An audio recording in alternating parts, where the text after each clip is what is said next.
Hello and welcome to my top 10 PC games of 2011. Now 2011 was a fantastic year for gaming and it had great innovations, there's no doubt about it. Now this is my list, so you may not agree with what's on my list, and that's alright. Keep it civil and let's dive on in. Number 10, Bit Trip Runner. Now I know what you're saying, this was released in 2010. While you're correct, the PC version did in fact come out in early 2011.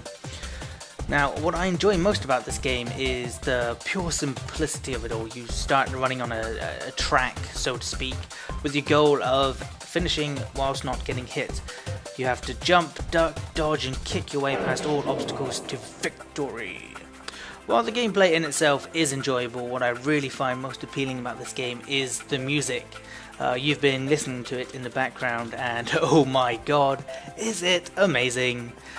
It really does engross me into the game. It makes me want to play level after level for the sweet ear orgy I know I receive along my journey.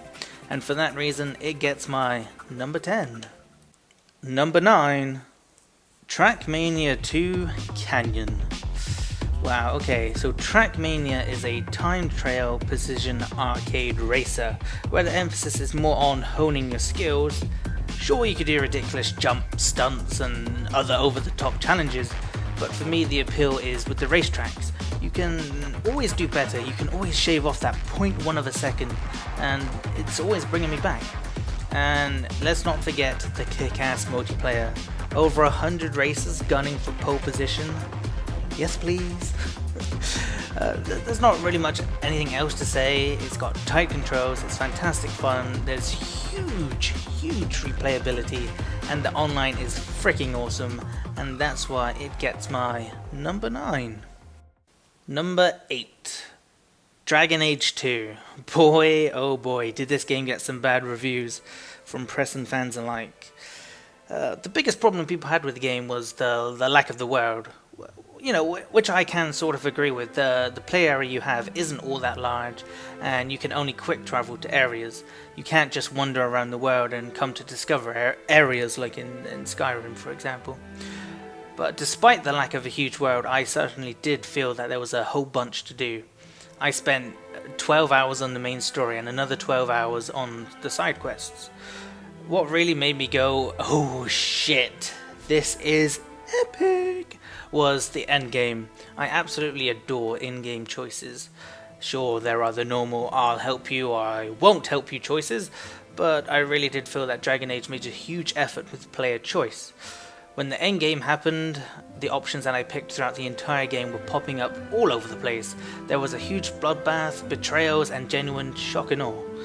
It's a well-made RPG with great in-depth character and moral choices, and for that reason it gets my number 8. Number 7, Deus Ex Human Revolution. Now, I was never familiar with the Deus Ex franchise.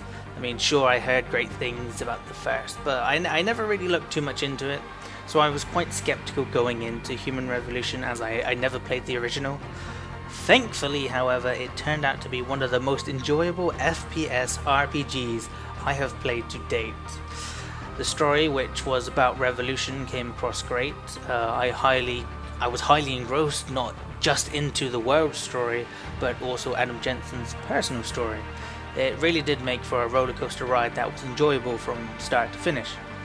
However, I do have to knock their replayability. Once completed, there's not much else you can do. Sure, you can tackle quests in a different way by going through events instead of moving a box, but that doesn't really make the game any more exciting. I should also point out that you can't keep your augments when starting a new game. Why? Silly mistake. However, the game mechanics are solid. You have the power to evolve Jensen as you saw fit, and it really did make you feel for the world and for him, and that's why it gets my number 7. Number 6, Saints Row 3. Now, I have always been a fan of GTA, the silliness, the sheer joy you can have just sticking around in the city. Unfortunately for GTA, Saints Row came along and I instantly fell in love. I personally believe that Saints Row took the route that GTA should have stayed on. So I managed to get my hands on Saints Row 3 before it was released at Eurogamer. I was greeted at the booth by a woman who had less wool on than a recently sheared sheep, and she directed me towards the screen. And there I saw it. The magical, the majestic, the 6-foot purple dildo. Seeing such wondrous things, I knew Saints Row wasn't going to be a letdown, and boy was I right. Now, before we get into the pure silliness of it all, it has to be mentioned that the character customization for this game is huge. You can spend not only hours changing your look, but your clothes, vehicles, and you can change the color of pretty much everything. It's ridiculous. Now, of course, where this game shines is the over-the-top craziness. You can beat people with a dildo, you can fall out of the sky in a tank, then proceed to have a mid-air tank battle. Then you can be put inside a computer program only to be turned into a toilet. It's crazy. It's insane. So let's also not forget the co-op with a friend. This game is a huge blast, and I have to say it's the most fun I've had with a co-op game, and that's saying something. One feature I do miss, however, is the ability of having your co-op partner's character showing up in cutscenes. Even more so when the character looks ridiculous and they're trying to be serious. It's a feature that is missed. With all that said, I had a huge blast digging around, even more fun in co-op, and for that reason it gets my number 6. Number 5. Portal 2. When game developers are looking to create a sequel, they should look no further than Portal 2. It's truly a sequel done right. Valve have a fantastic way of creating games where the player doesn't speak, yet you still become engrossed into the world. The welcome addition of Wheatley and the expanded relationship between Chell and GLaDOS is nothing short of amazing. Another brilliant addition to this game was, of course, co-op. Playing mind-bending puzzles with a friend whilst GLaDOS is truly a fun time. I highly recommend this game if you don't already have it, and it gets my spot at number 5. Number 4. The Elder Scrolls V Skyrim. So I came late into the Elder Scrolls franchise, picking it up at Oblivion. Back then RPGs were completely new to me, only having played Mass Effect prior to Oblivion. And boy oh boy, what a fantastic way to be entered into the world of RPGs. I do have to say, I don't think I've ever been as excited over a trailer as Skyrim did get me. I literally could not wait to get Skyrim into my little grubby mitts. Once I did, however, I was greeted with the most well-polished, huge RPG I have ever come across. You can really tell they put their soul into this game. Every quest has a feel behind it. You never feel you're just doing something just for the sake of doing something. The way you play determines how your character levels up. And for me, this is the best leveling system I've seen in a game. I really do hope that other companies who are making RPGs implement this sort of leveling system into their game, because it is jizz-tastic. There's no better leveling system than creating your own character instead of picking from certain set pieces. People, do it. Now, I firmly believe that most, if not all RPGs will have to live up to Skyrim's standard, and God help them. Skyrim coming in at number 4. Number 3. Star Wars: The Old Republic. Arriving late in 2011, this MMO set out to revolutionize the standards of which MMOs should now follow. This is the first MMO to be fully voice acted by hundreds of voice actors, and it's truly incredible. I don't know where to start. It's the most outstanding MMO I've played to date. It took me a month to get to level 3 in World of Warcraft. I'm currently level 4 in Star Wars. That speaks for itself. For an MMO, it's really weird in the sense that there's a single player questline that you follow. However, there are side quests which are for groups. Sure, people can help you with your main quest, however they do not have the option to engage with your story, which sucks. and they also don't really reap any rewards. So that is a problem when you're trying to find a group to group quest, as most people will be off completing their own main story, which is unfortunate for an MMO. I would say look for a guild and you're golden. So there's nothing much more I can say, to be honest. It's an epic, well-made, well-balanced MMO with plenty of great content and great voice acting. If you enjoy MMOs and you haven't picked up Star Wars, then you're doing yourself a huge disservice. For those reasons, it gets my number 3. Number 2, Bulletstorm. Now, there's really only one way I can start this off. This is the game Duke Nukem Forever should have been. Now, I feel that statement sums it all up, but hell, I'm going to go into detail anyway. So what makes this game worthy of my number 2 spot is the high-paced action and the hilarious dialogue. 1 minute you're kicking people off buildings into spikes, electrocuting them, then the next you're running away from a 60-foot spiked wheel of death. It's that unpredictability that really got to me. I could never know what was coming around the corner. I never felt bored, always excited as to what I would be facing, whether it be running from floor to floor in a collapsing building or controlling your own robot dinosaur with miniguns. Hello, that's awesome. Like I said earlier, another place where this game shines is its humour. I've never heard so many unique insults in a game before.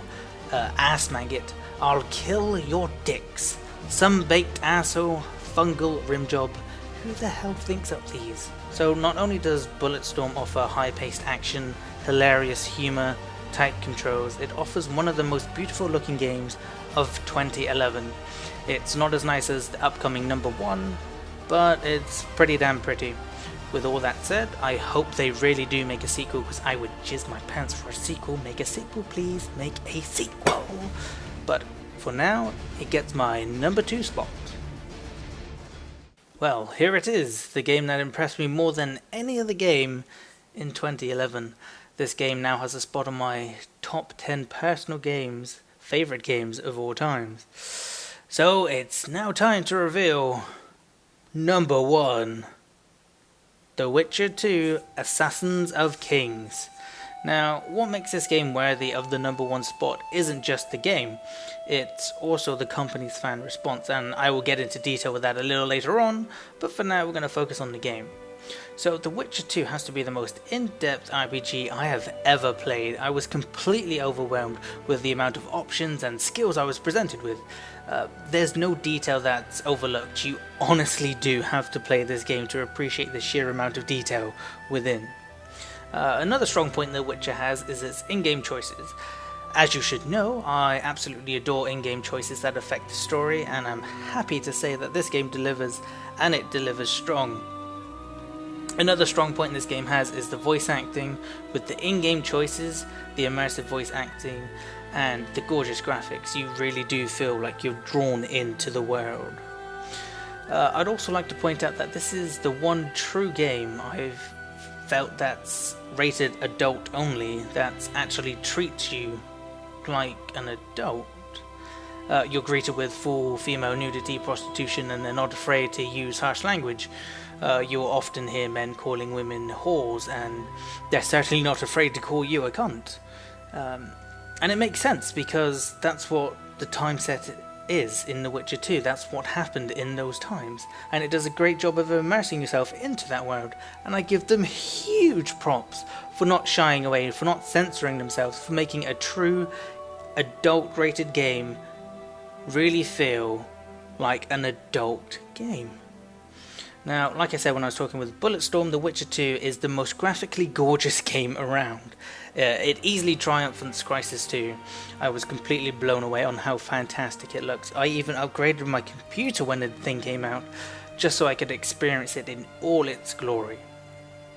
Okay, now we're going to move on to the secondary part of why this game made the number 1. Not only does The Witcher 2 stand up on its own, as an enjoyable game, and it would be my number 1 even without the company's response, but it just topped it up. But the developers outdid themselves. Now, there was an issue with the DRM with the game, where some users couldn't play because it was causing lag issues. So what did CD Projekt do? The people who made it, what did they do? They patched it out. They got rid of all their DRM. And they got into trouble with Namco Bandai as they didn't run it by them first. And that's what I find amazing. They cherish their fans so much that they're willing to get into corporate trouble just to please the fans.